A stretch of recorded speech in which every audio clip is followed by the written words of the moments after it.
everyone, and welcome to today's tutorial with Joanne Mulligan. Today I'm going to show you how to create this Christmas card using the Mary Medley's background stamp. It is embossed on the back. We're going to use Versamark and use clear embossing powder so it has a tone-on-tone look. So I'm going to show you how to use a background stamp to get that effect. We're also going to use the Santa sleigh set. We're going to use the pine tree and the little packages and the matching framelits with the pine tree and the star we're going to use. So let's get started. The first thing we're going to do is we're going to do our background. We're going to take our cherry cobbler for our card base, fold that, use our bone folder. Again, as always, dimensions will be on my website. Just click the link in the video description. It'll take you to the blog post, which will have all the supplies used and the dimensions for all the cardstock. We're going to take our big background stamp, and I'm going to lay it down and take my Versamark, and I'm going to ink up my stamp with my Versamark pad. You're always going to want, this is such a large stamp, you're always going to want to take your pad and apply the ink to the stamp as opposed to the stamp to the pad. You're going to want to go all around, taking great care to get everything inked very well. You want to get good ink coverage on this. I'm just going to hold it up to the light so I can see if I have ink on everything. It looks pretty good.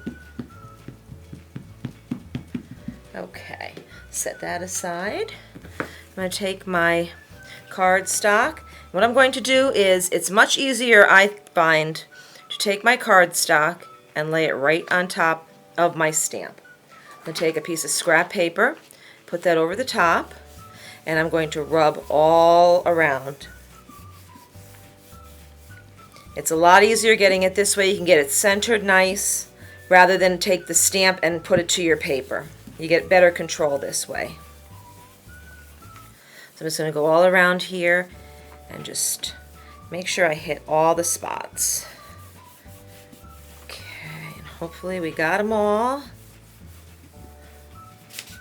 Oops.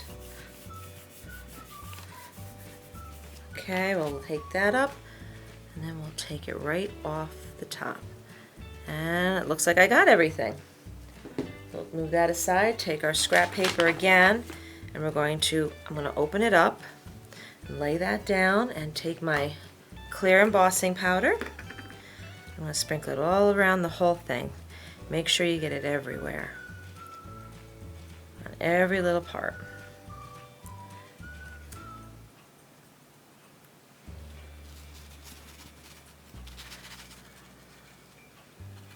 Okay, tap that off, take it from behind, do some taps. I see a couple little spots I missed up at the top where the crease is. We'll go back in there, and looks like I've got it all. I'm going to set that aside very carefully while I put this back into the jar. Okay, close that up. I'm going to take my card, my heat gun, and here we go. Right now it looks white on the red cardstock, on the cherry cobbler I should say, but as we hit it with the heat gun, you're going to see it start to get glossy, and it's going to get a darker tone of the cherry cobbler. The Versamark is a watermark pad, so it does create a little bit darker color on the cardstock, which is the same effect that we're getting using the embossing powder. And I am using the clear. Just going to go right around here, get all the spots. It's going to take a few minutes to make sure we hit everything. This is a pretty big stamp.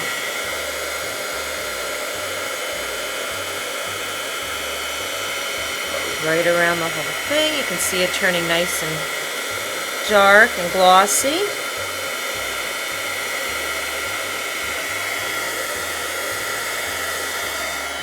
And there we go.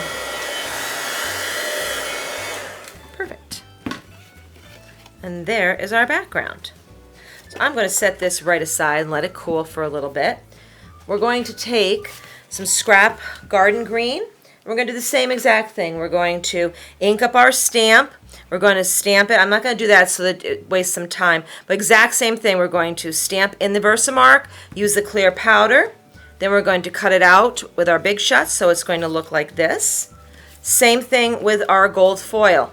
But this one I have a little trick. I want to do the 3 packages, so I line them up side by side onto my acrylic block. So when I stamp, I have just 1 stamp I'm using. Instead of doing it 3 times, I'm doing it 1 time. Once again, I'm going to ink it up with the Versamark, stamp it onto the foil. Be careful going onto the foil. It is a slippery surface. You have to go straight down, and then I hold it and then lift it straight up. Otherwise, it could smear.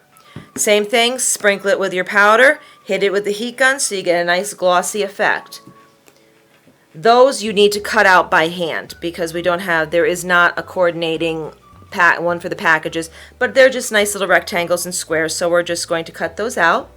And I already put my baker's twine on here so you didn't have to watch me struggle to do these because they're little teeny tiny pieces. So I put my little baker's twine on there for my packages to give them a nice little wrapping.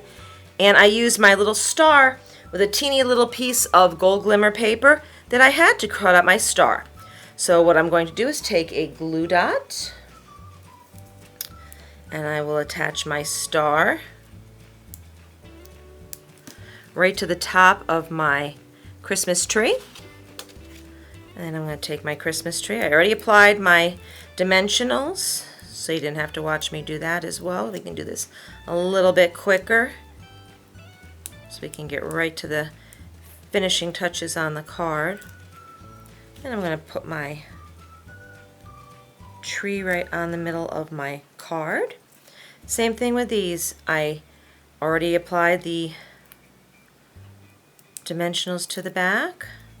I'm going to put one of my packages down here. And we'll put the other one off to the side a little bit. Let's see.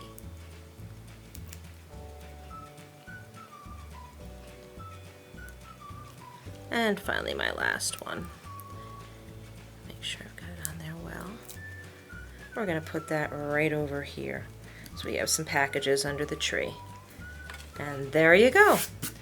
Doing a nice embossed background on the cherry cobbler for a beautiful little Christmas card with just a little hit of bling. If you enjoyed watching this video, please like, share, and subscribe. For a list of the products used in card dimensions, please click the link in the video description. Be sure to visit my website, stamptiyouDrop.com, for more of ideas, inspiration, and videos. I can also be found on Facebook, Instagram, and Pinterest. Thank you so much for watching, and happy stamping!